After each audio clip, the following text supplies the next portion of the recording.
Bismillahirrahmanirrahim. Assalamualaikum warahmatullahi wabarakatuh. Jumpa lagi bersama saya Rustam Nanda SPDI dalam channel Al-Fat Tauhid RN. Di video kali ini saya akan membahas soal-soal SKB CPNS khusus untuk pendidikan agama Islam. Soal ini mengacu pada kisi-kisi soal CPNS yang keluar pada periode sebelumnya. Jadi, bagi teman-teman yang sedang mempersiapkan diri ujian SKB CPNS tahun ini, teman-teman bisa simak terus video sampai selesai. Dan juga, jangan lupa dukung channel ini dengan klik tombol like dan subscribe, serta share ke teman-teman yang lainnya.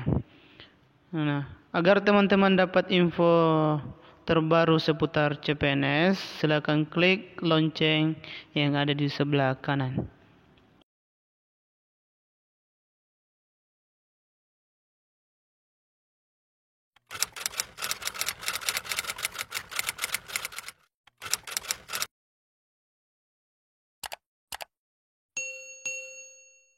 Baik, langsung saja kita ke pembahasan soal nomor 1. Berikut ini sikap yang mencerminkan Quran surah Shad ayat 27, yaitu A. Menjaga pergaulan, B. Tidak menjadikan orang kafir sebagai sahabat, C. Selalu menjaga lingkungan, D. Percaya bahwa Al-Quran adalah firman Allah Subhanahu wa Ta'ala, E. Percaya bahwa seluruh kebutuhan manusia dipenuhi oleh Allah Subhanahu wa Ta'ala. Jawabannya adalah C. Pembahasannya sesuai dengan surah Shad ayat 27, Allah Subhanahu wa Ta'ala berfirman, dan kami tidak menciptakan langit dan bumi dan apa yang ada di antara keduanya tanpa hikmah. Yang demikian itu adalah anggapan orang-orang kafir, maka celakalah orang-orang kafir itu karena mereka akan masuk neraka. Nah, bunyi ayatnya, wa ma khalaqnas samaa'i wal ardh wa ma bainahuma batila dzalika dhannul ladzina kafaru wa wailul lil ladzina kafaru minan nar. Nah, sikap dan perilaku yang mencerminkan Quran surah Shad ayat 27 ini diantaranya adalah dapat mengambil hikmah dari penciptaan alam semesta. Yang ini ya, dapat mengambil hikmah. Kemudian selalu beriman kepada Allah. Yang ketiga, suka beramal soleh, tidak berbuat kerusakan. Nah, orang-orang yang beriman akan menjaga lingkungan. Nah, ini yang terakhir ini yang masuk salah satu sikap yang mencerminkan Quran surah Shad ayat 27. Maka jawabannya adalah C. Nah, selalu menjaga lingkungan. Nomor 2, kebanyakan orang-orang yang menyekutukan Allah berdasarkan surah Ar-Rum ayat 41 sampai 42 adalah A. Orang-orang yang boros, B. Orang-orang yang menganiaya, C. Orang-orang yang menyembah berhala, D. Orang-orang yang berkhianat, E. Orang-orang yang berbuat kerusakan. Nah, jawabannya adalah E. Orang-orang yang berbuat kerusakan. Nah, pembahasannya. Nah, dalam surah Ar-Rum ayat 41 sampai 42 berbunyi yang artinya telah nampak kerusakan di darat dan di laut disebabkan karena perbuatan tangan manusia, supaya Allah merasakan kepada mereka sebahagian dari akibat perbuatan mereka, agar mereka kembali ke jalan yang benar. Katakanlah, adakanlah perjalanan di muka bumi dan perhatikanlah bagaimana kesudahan orang-orang terdahulu. Kebanyakan dari mereka itu adalah orang-orang yang mempersekutukan Allah. Jadi, yang dimaksud dengan kebanyakan orang-orang yang menyekutukan Allah berdasarkan surah Ar-Rum ayat 41 sampai 42 adalah orang-orang yang berbuat kerusakan. Maka jawabannya adalah E. Nomor 3.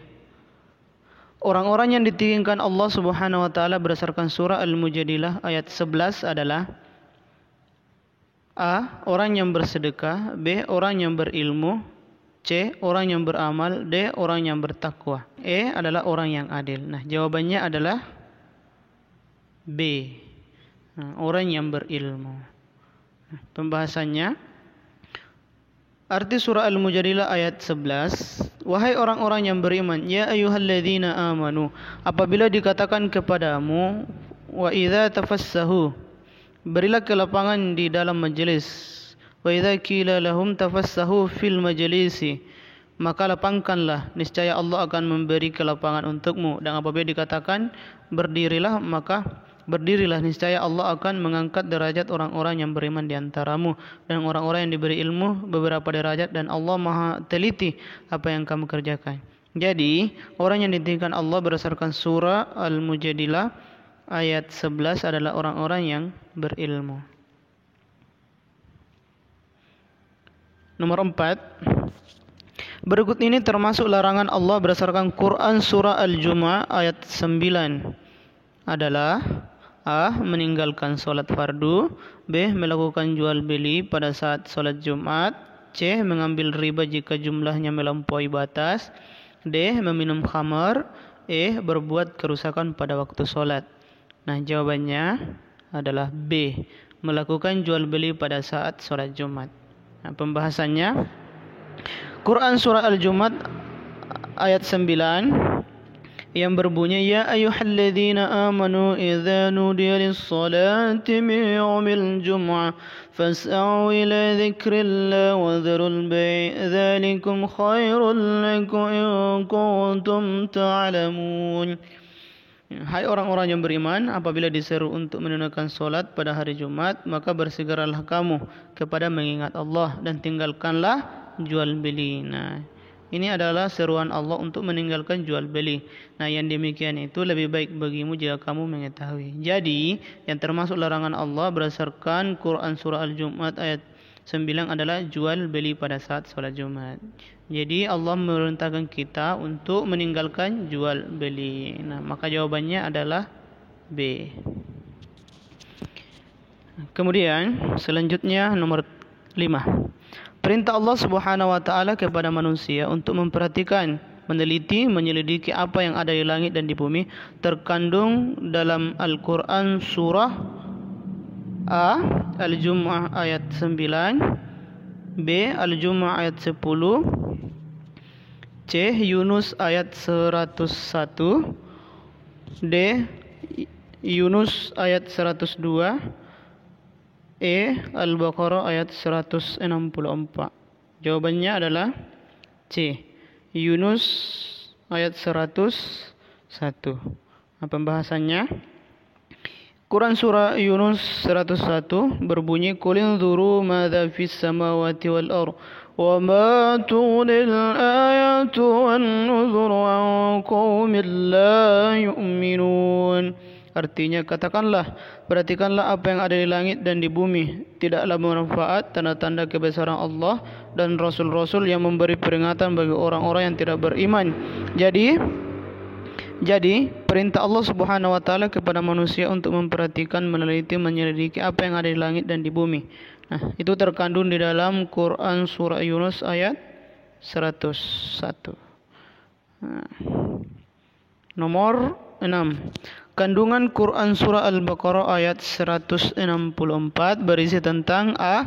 Perintah menuntut ilmu. B. Nikmat Allah yang sangat melimpah. C. Perintah melaksanakan sedekah. D. Perintah menyembah Allah. E. Kehidupan di akhirat. Jawabannya adalah B.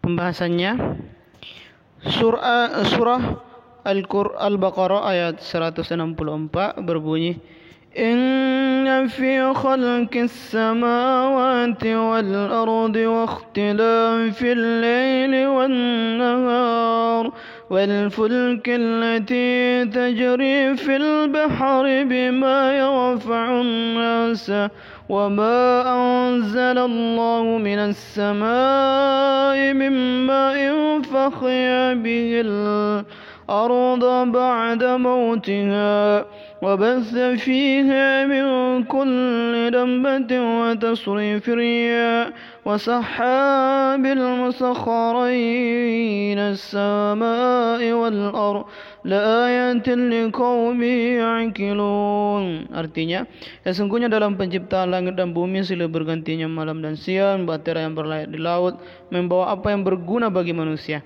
dan apa yang Allah turunkan dari langit berupa air, laut, dengan airnya itu dia hidupkan bumi sesudah mati atau keringnya, dan dia sebarkan di bumi itu segala jenis hewan dan pengisaran angin dan awan yang dikendalikan antara langit dan bumi. Sungguh terdapat tanda-tanda keesaan dan kebesaran Allah bagi kaum yang memikirkan. Jadi kandungan Quran surah Al-Baqarah ayat 164 adalah tentang nikmat Allah kepada manusia yang sangat besar. Maka jawabannya adalah B.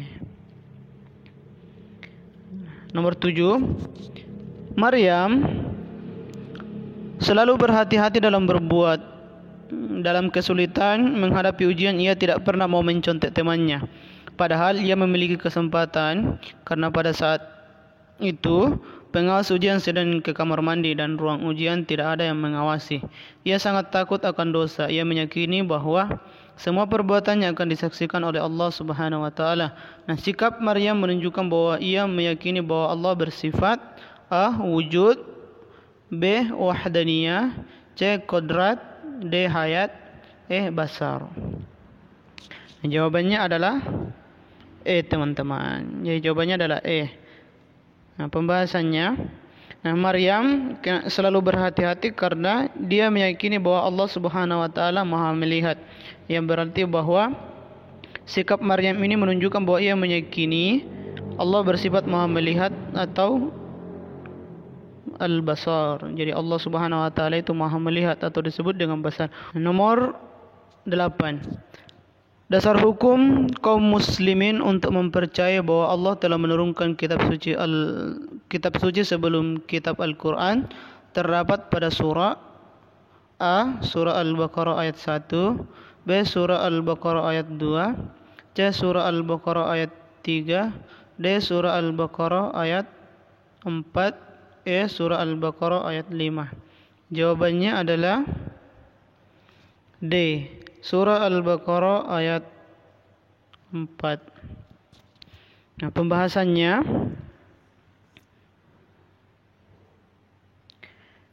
arti firman Allah pada Quran surah Al-Baqarah ayat 4 yaitu, dan mereka yang beriman kepada kitab Al-Quran yang telah diturunkan kepadamu dan kitab-kitab yang diturunkan sebelum kamu, serta mereka yakin kepada akan datangnya hari akhirat.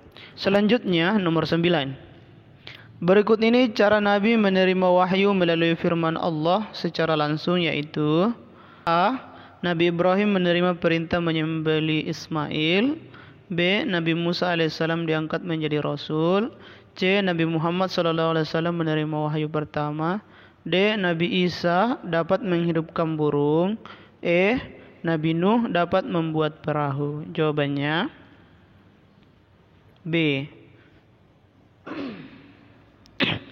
Nabi Musa. Jawabannya Nabi Musa alaihissalam diangkat menjadi Rasul.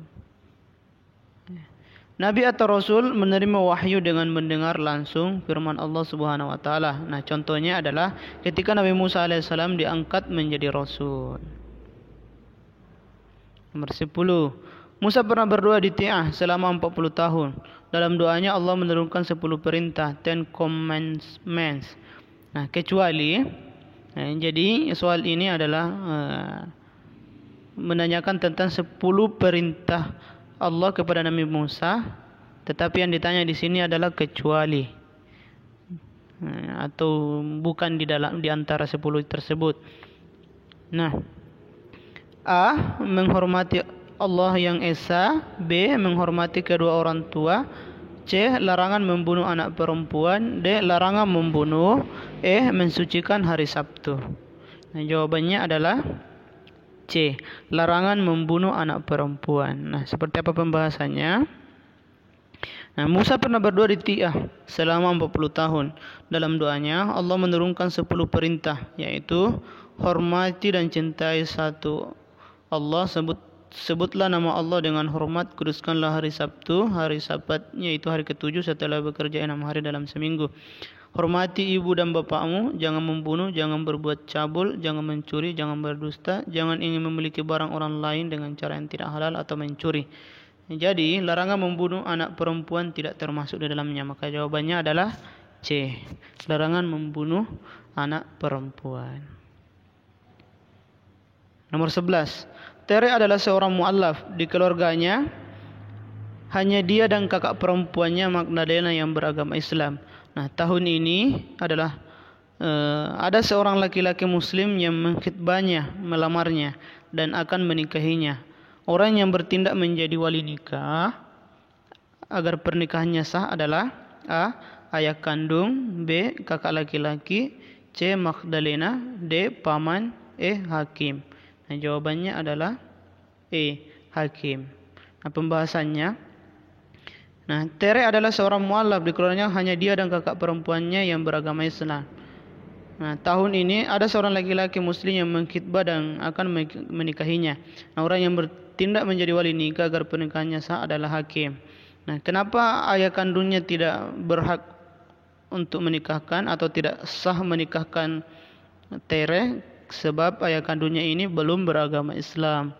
Sedangkan syarat sahnya menjadi seorang wali nikah adalah beragama Islam. Kemudian kakak laki-lakinya pun demikian, masih belum beragama Islam. Nah, sedangkan Magdalena ini adalah perempuan, sedangkan yang yang menjadi syarat sah menjadi wali nikah adalah harus laki-laki. Nah, pamannya tidak sah karena dia belum menjadi Islam. Nah, sehingga yang terakhir adalah E, hakim. Maka hakimlah yang berhak untuk menikahkan atau sah menjadi wali nikah. Nah, begitu teman-teman. Nomor 12. Ucapan suami yang menyerupakan istrinya dengan ibunya disebut sebagai A. Li'an, B. Ila, C. Zihar, D. Ida, E. Rujuk. Jawabannya adalah C. Zihar. Nah, penjelasannya adalah, nah, li'an adalah sumpah suami yang menuduh istrinya berzina. Nah, kemudian ila berarti sumpah suami yang mengatakan bahwa ia tidak akan menuduh istrinya selama 4 bulan. Nah, kemudian sedangkan zihar adalah ucapan suami yang menyerupakan istrinya dengan ibunya. Nah, sedangkan ida berarti masa menunggu bagi istri yang ditinggal mati atau bercerai dengan suaminya. Nah, yang kelima, rujuk berarti kembalinya suami kepada ikatan nikah dengan istrinya sebagaimana semula. Nah, sehingga jawabannya adalah C. Jadi jelas ya teman-teman. Nomor 13. Ahli waris yang mendapatkan waris sebesar setengah bagian adalah ahli waris yang mendapatkan setengah bagian adalah A. Istri jika tidak memiliki anak, B. Suami jika memiliki anak, C. Istri jika memiliki 1 anak, D. Saudara laki-laki seibu dan sebapak jika sendirian, E. Saudara perempuan seibu dan sebapak jika sendirian. Maka jawabannya adalah E. Nah, pembahasannya, ahli waris yang memperoleh separuh yaitu yang pertama, anak perempuan apabila ia sendirian. Anak perempuan apabila ia sendirian tidak bersama-sama saudaranya, jadi dia tidak memiliki saudara, artinya anak tunggal. Dan kemudian saudara perempuan yang seibu sebapak jika sendirian.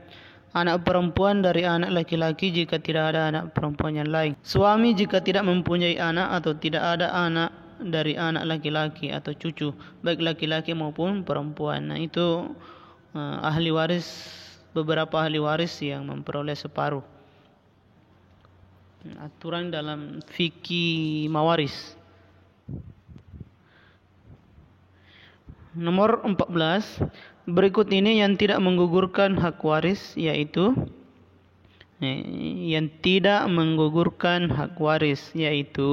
A. Murtad, B. Membunuh, C. Budak, D. Berbeda agama, E. Mencuri.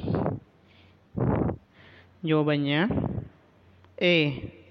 Mencuri. Nah, pembahasannya, hal-hal yang menggugurkan hak waris yaitu 1. Perbedaan agama masuk. Nah, kemudian membunuh masuk, budak masuk, dan orang-orang yang murtad.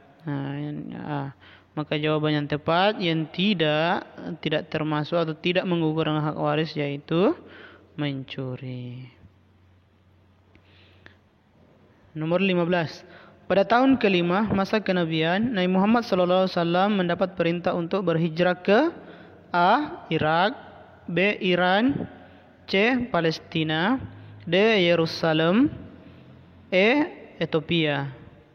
Jawabannya E. Pembahasannya, pada tahun kelima kenabian, Rasulullah SAW memerintahkan para sahabatnya untuk berhijrah ke Habs, Ethiopia, dan kaum muslimin diterima dengan baik oleh Raja Habsyi. Para pemimpin kafir Quraisy merasa khawatir akan perkembangan agama Islam. Mereka mengutus Amr bin As dan Abdullah bin Abi Rabi'ah untuk menghasut Raja Najasyi beserta agar mengusir kaum muslimin dari negeri mereka. Namun dari pihak kaum muslimin, Rasulullah SAW segera mengutus Ja'far bin Abu Thalib menghadap Raja Najasyi dan menjelaskan perihal yang sesungguhnya menimpa kaum muslimin di Mekah. Akhirnya Raja lebih mempercayai penjelasan kaum muslimin dan mengizinkan mereka tinggal di negerinya dengan penuh kebebasan. Jadi jawabannya adalah E. Ethiopia, ya. Nomor 16.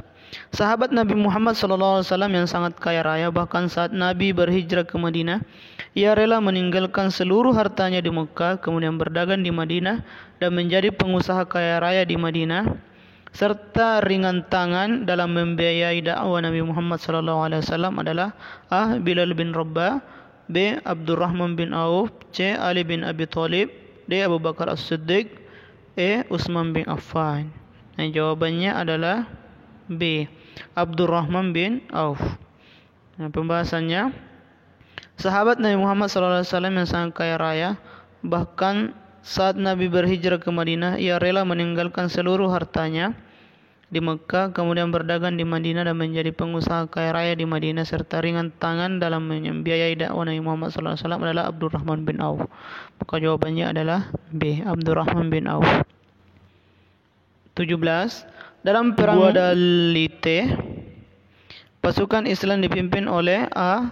Tariq bin Ziyad, B. Salman Al-Farisi, C. Harun Ar-Rasyid, D. Muhammad Al-Fatih, E. Al-Makmum. Jawabannya adalah A. Tariq bin Ziyad. Pembahasannya, dalam perang Guadalite, pasukan Islam dipimpin oleh Tariq bin Ziyad.